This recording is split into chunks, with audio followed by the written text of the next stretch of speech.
Heh, heh. Eller havaya. Eller Bana havaya. göster abi. Jimnastik yap. Yavaş yavaş. Yana yukarı. Yaşar güzel oldu. Tamam. Elini beline koy git şimdi. Manken o. Babaannen gibi yürü hadi yürü. Tısla arada kızım. Üş de üş.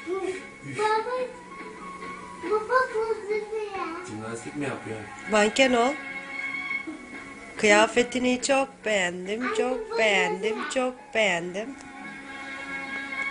Yürüt biraz da. Babaanne ol şimdi. Namaz kılacak herhalde. Ayaklarını kaldır. Yavaş dikkat et. Tamam kızım Allah kabul etsin. Kameraya şimdi. Çek. Ellerini birleştir. Önünde. Böyle yap böyle. Böyle yap böyle. Oku dua oku. Sonuna kadar çek bakın. başına. Dua oku. Dua okusana. Ağzını oynat kızım ağzını oynat. Aynı ağzını oynat. Tamam şimdi. Dua okudun mu? Amin yap şimdi. Amin yap. Oku dua da oku dua. Yap. Hani ağzını oynat böyle. Anne. Baba. Ne? Efendim.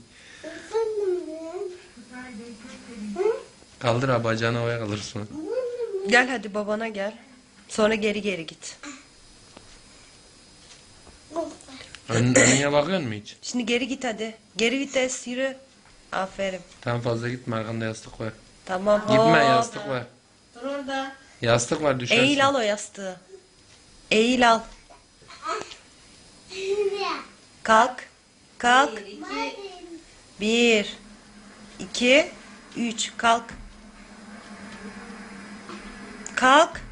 Belki kalkar. bak. Motivasyonunu bozdun çocuğun.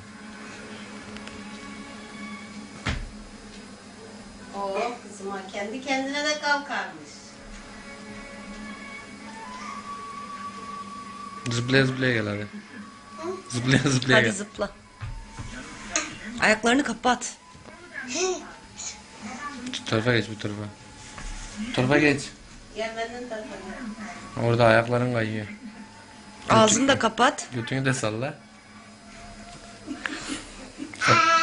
Salla götünü. Isırırım yoksa salla.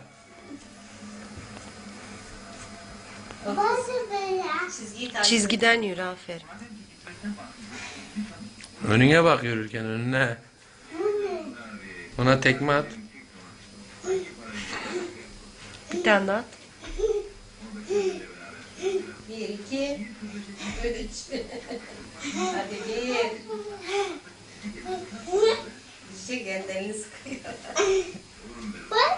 Tamam hadi şimdi çizgiye devam et.